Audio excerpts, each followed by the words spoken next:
Hello ga, kung mayroon tayong cassava cake, banana cake. So ngayon mayroon naman tayong rice cake at gawa ito sa ating glutinous at rice flour. At gawa lang tayo ngayon ng maliit lang na recipe at lutuin natin ito sa ating kaserola kaya tara na. So ito yung mga sangkap natin. Kailangan natin ng 1/4 cup ng white sugar, 1/4 teaspoon ng asin, 1 teaspoon ng vanilla extract, 1/3 cup condensed milk at 2 piraso na large na itlog. At haluin ko muna yan ng mabuti. At dito na maglagay ako ng 3/4 cup na rice flour at 3/4 cup na glutinous rice flour. At maglagay ako dito ng 1/2 cup na gata o yung pinakaunang piga ng gata. At haluin ko muna yan para matansya ko dito yung idagdag ko na evaporated milk.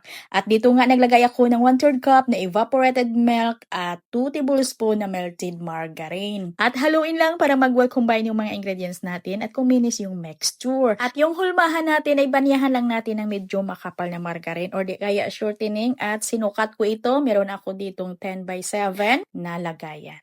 Since na konti lang yung ating recipe at may kalaparan ng konti yung ating lagayan, kaya hindi ito masyadong makapal ha yung ating mixture. At kung gusto ninyo na medyo makapal talaga yung rice cake ninyo, ay gagamit kayo ng medyo maliit pa dito sa hulmahan ko.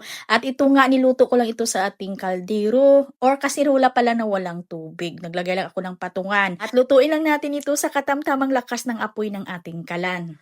At sa loob ng 40 minutes mga ga ay ito ay luto na siya, pero ay lutuin pa natin ito ulit. Pero mag-add tayo dito ng toppings na condensed milk. Tansyahin nyo lang yung condensed milk ninyo na ilagay.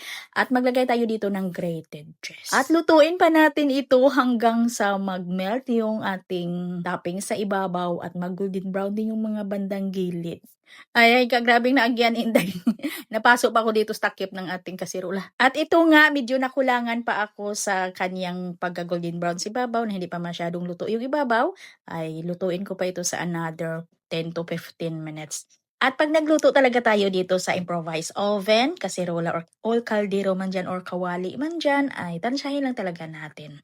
At tingnan-tingnan lang talaga natin para hindi din masunog yung ating niluto. Ay, ito'y medyo mainit, pahiniwa na natin para matikman na.